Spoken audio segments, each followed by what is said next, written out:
After having celebrated Christmas, when we recall the birth of Jesus, now in the gospel, we begin to see Jesus grown up and preaching. It means that Jesus did not remain a baby, though cute he was. He grew up and fulfilled the mission by which he was sent. I think that is also an invitation to all of us to grow up. Not only to expand, no? Some of us are just expanding lengthwise, but growing up, becoming mature, becoming better versions of ourselves. That is the challenge of a new year. A new year is a new beginning. The Lord is giving us a new chance to make ourselves better persons, growing up.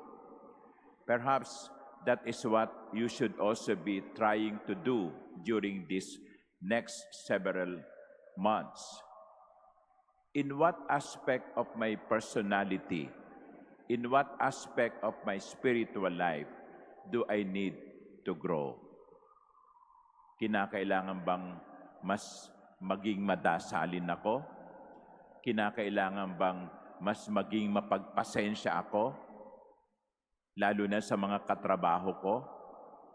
Kinakailangan bang mas maging mapagbigay ako? To be generous with my time, with my talent, and sometimes even with my treasures? Jesus did not remain a baby. He grew up. That is also a challenge to all of us, to grow up. And when he started preaching, he preached basically two things. One is repentance. Repent, Jesus said. Repent.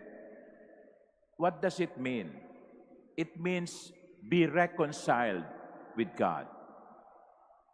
Be reconciled with the Lord. Because our hearts will always look for meaning, will always look for happiness, will always look for fulfillment, and we can only find happiness, fulfillment, and meaning from the one who created our heart. Let me say that again. The only one who can fulfill the longings of our heart is the one who created it.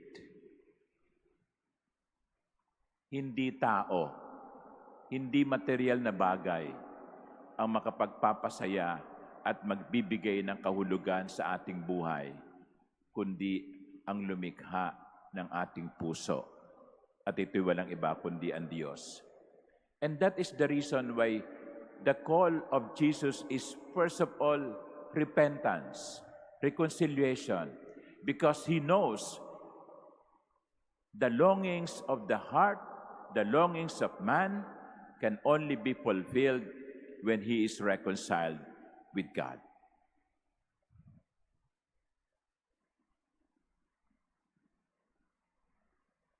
No one can satisfy our longings except the Lord.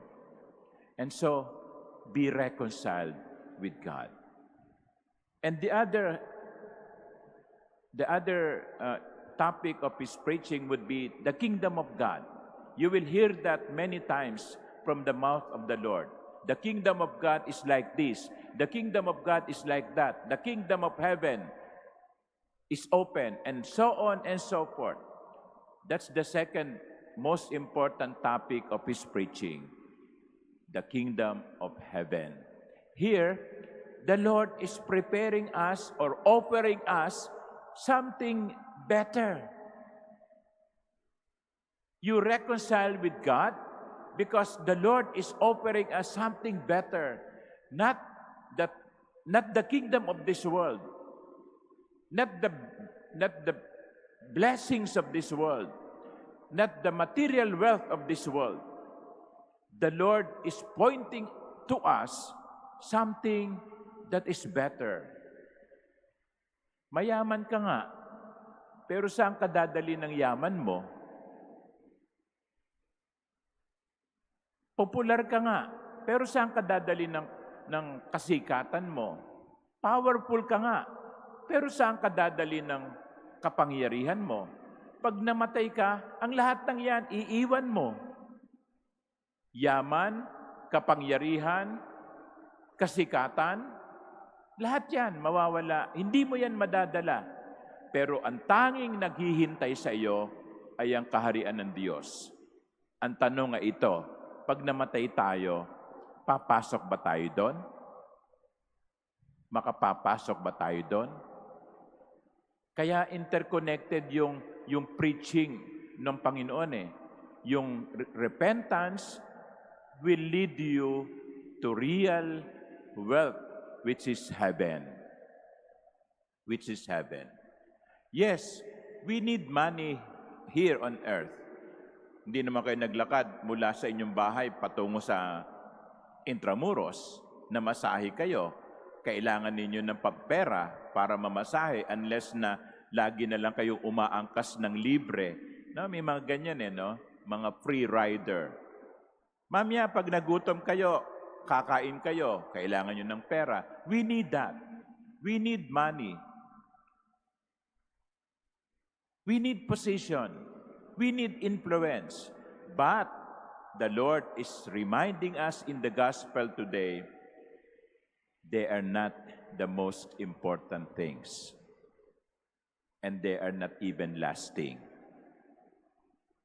The things that will last are heaven and reconciliation with God. And so, my dear brothers and sisters, as we begin another year after having celebrated Christmas, we are invited to grow up. We are invited to be reconciled with the Lord. We are invited to look beyond this earth and to look to heaven as our final home. Amen.